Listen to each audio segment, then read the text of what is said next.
sound so.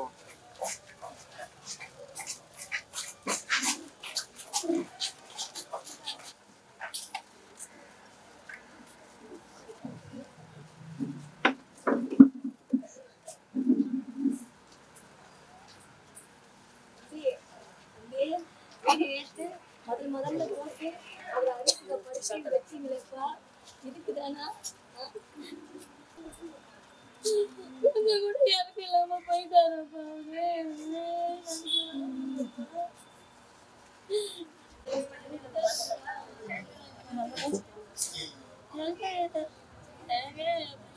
எவ்வளவு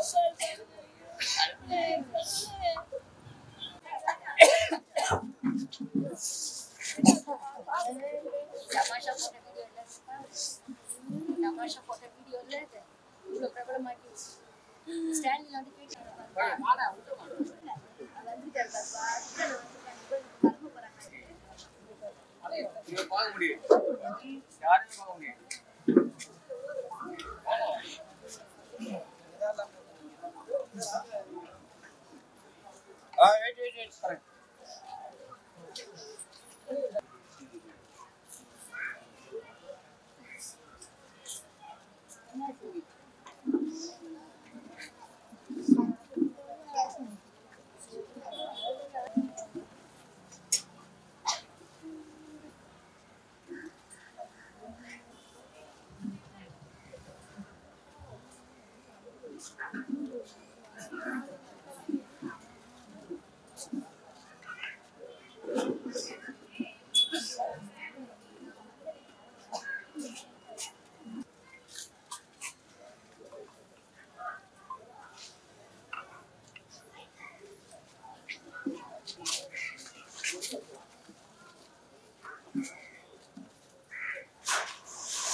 Wait. Correct. Wait ke liye. பேசணும்னு தெரியல. ஒரு அதான் கஷ்டமாக இருக்குது, அவ்வளோதான். நம்ம நிறையா பார்த்துருக்கோம், நிறையா பேசியிருக்கோம். கூட இருக்கிறவங்க ஒருத்தவங்கன்னா ரொம்ப கஷ்டமாக இருக்கும். அது மாதிரி தான் அது வேறு ஒன்றும் இல்லை, பேசுறதுக்கு ஒன்றும் இல்லை. ஆனால் குடிக்கக்கூடாது, அவ்வளோதான். வேறு என்ன, குடிச்சு தான் உடம்பு சரியில்லாமல் போகுது. குடிக்காமல் இருந்தால் நல்லாயிருக்கும். வேறு அப்படிலாம் கிடையாதுங்க. 100 பேர் சொல்லுவாங்க, அப்படிலாம் கிடையாது. அது அந்த நேரம், அவராலையும் தான் நம்மளும் வளர்ந்தோம். அப்படி எடுத்துக்க முடியாது. அவருக்கும் நடந்தது, நமக்கும் நடந்தது, அவ்வளோதான். ஆனால் இவ்வளோ சீக்கிரம் இவருக்கு இது நடக்கூடாது. அதுதான் வருத்தமாக இருக்கு. இல்லைங்க, நான் ஊரில் இல்லை, நடுவில் அவர் ஹாஸ்பிட்டலில் இருந்தாங்க. அப்போ போய் பார்த்துட்டு வந்தோம், அவ்வளோதான். வேறு ஒன்றும்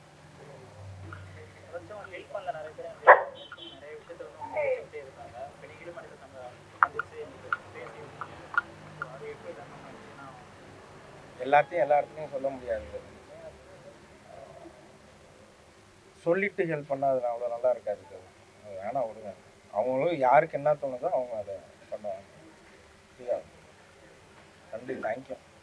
இங்கே பேசினா அவ்வளோ மரியாதையாக இருக்காது, நல்லாவும் இருக்காது. எனக்கும் இப்படி இதில் பேச முடியல, ஒரு மாதிரி இருக்குது. கோச்சிக்காதுங்க, மன்னிச்சுங்க, சாரி.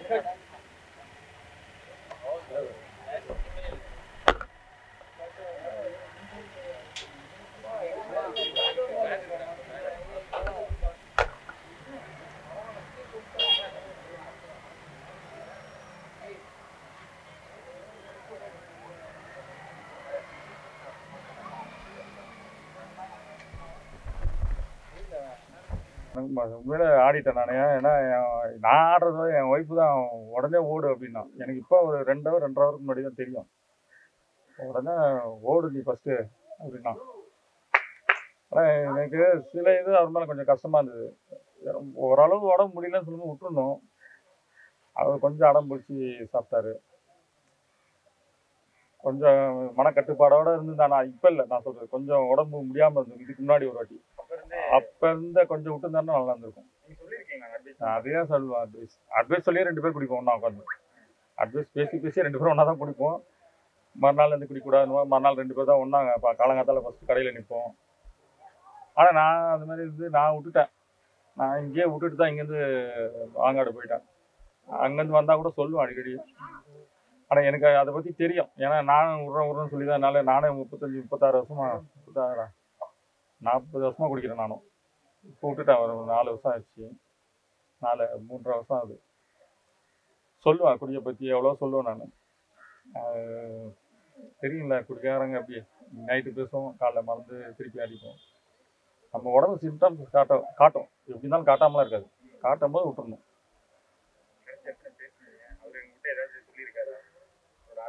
அதுதான் இப்போ சொன்னல அந்த இதில் கூட 1 கோடி ரூபா கொடுத்தா கூட குடிக்க மாட்டேன்னு தான் சொன்னார் கடைசியாக. அது சொன்னார். அது சொல்லி 1 மாதம் கழிச்சு பார்க்கும்போது சரக்கு வேணும் அப்படின்னாரு. அப்பயே சொல்லி தான் சொல்லிட்டு தான் போனேன் நான். வேணான்னு சொல்லிட்டு போனேன். பசங்க இருக்காங்க, ஒய்ஃப் இருக்காங்க அப்படின்னா கேட்கல. ஆனால் அதுக்கப்புறம் விட்டுருக்காரு. அதுக்கப்புறம் விட்டு தான் உடம்பு முடியாமல் போச்சு போல இருக்கு. விட்டனால கொஞ்சம் ரிவெஞ்ச் எடுக்கும். சில பேருக்கு உடனே விட்டா ஒன்றாகாது. சில பேருக்குலாம் ரிவெஞ்ச் காட்டும். ரிவெஞ்சு காட்டினா உடனே மெடிசன் போயிடுவாங்க. மெடிசன் போனாலும் ஆபத்து தான். மெடிசன்லாம் போகக்கூடாது. அது இருக்காது. காலையிலே ரொம்ப கஷ்டமான ஒரு நியூஸ் அண்ணன் அப்படி இறந்துட்டார் அப்படின்னு கேள்விப்பட்டது. ரொம்ப கலக்கலன்னு கிளாஸ்மேட் படத்தில் அவர் கூட நான் ஒர்க் பண்ணியிருந்தேன். எல்லாருமே அந்த செட்டில் எல்லாருமே ரொம்ப ஃபன்னாக வச்சிருக்கிற ஒருத்தர் கடைசியில் அவருக்கு ஒரு குடியால் இந்த மாதிரி ஒரு நிலைமைன்னும் போது ரொம்ப கஷ்டமாக இருக்குது. அந்த குடி பாருங்க எவ்வளவு ஒரு மனுஷனை ஒரு மரணப்படுக்க வரைக்கும் கொண்டு போகுதுன்னு. இது எப்படி சொல்றேன்னு தெரியும். நான் அவர் கூட இன்டர்வியூஸ் பண்ணும்போது எல்லாமே இந்த குடியால தான் நான் இவ்வளோ கெட்டேன், குடியால தான் இவ்வளோ கெட்டேன்னுலாம் சொல்லியிருந்தாங்க. நாங்களும் குடிக்கு எதிரான ஒரு படத்தை தான் பண்ணி அவரை நாங்கள் அதில் நடிக்க வச்சுருந்தோம். ரொம்ப வருத்தமாக இருக்குது. என்ன பேசுகிறேன்னே தெரியல. எனக்கும் அவருக்கும் ஒரு நல்ல பாண்ட் இருந்துச்சு. என்னன்னா ஷூட்டிங்கில் அவர் கூடவே நான் ட்ராவல் பண்ணியிருக்கேன் நிறைய வாட்டி. சீனில் இல்லைன்னாலும் ஒரு குட் பர்சனாக நான் நிறைய பேசியிருக்கோம். ஸோ கொஞ்சம் கஷ்டமாக தான் இருக்குது. என்ன பேசுகிறேன்னே தெரியல.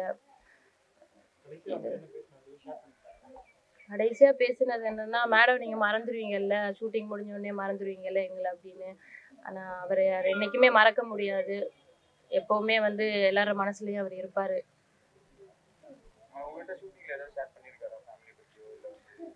ஃபேமிலியை பற்றியை தாண்டி இந்த குடியை பற்றி அதிகமாக ஷேர் பண்ணியிருக்காரு.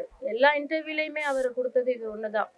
நான் குடியால் தான் கேட்டேன்னு. அது எனக்கு ரொம்ப கஷ்டமாக இருந்துச்சு. ஏன்னா இப்போ எல்லாருமே சோஷியல் ட்ரிங்கர் இருக்காங்க. பட் இவர் கொஞ்சம் அதிகமாக குடிச்சு இந்த மாதிரி ஒரு குடியால் எப்படி ஒரு சம்பவம் நடந்திருக்குன்னும் போது அது ஏற்றுக்கிறதுக்கு ரொம்ப கஷ்டமாக இருக்கு.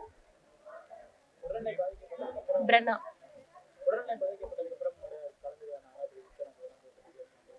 நான் வெளியூரில் இருந்தேன் ஷூட்டிங்கில். அதனால் என்னால் சரியாக அவரை கம்யூனிகேட் பண்ண முடியல. பார்க்கணுன்னு நினைக்கிற அந்த டைமில் இப்போது இப்படி ஒரு நியூஸ் காலையில் வந்துச்சு. இது ஏற்றுக்கவே முடியாத ஒரு விஷயமா இருக்கு.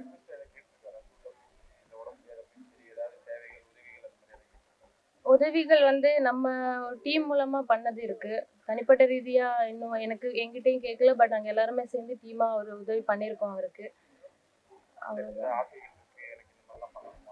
அவர் ஆசைகள் அவர் பையனை ரொம்ப நல்லா படிக்க வச்சு ஒரு பெரிய ஆளாக்கணுன்றது. அந்த ஆசை நிறைவேறணும்.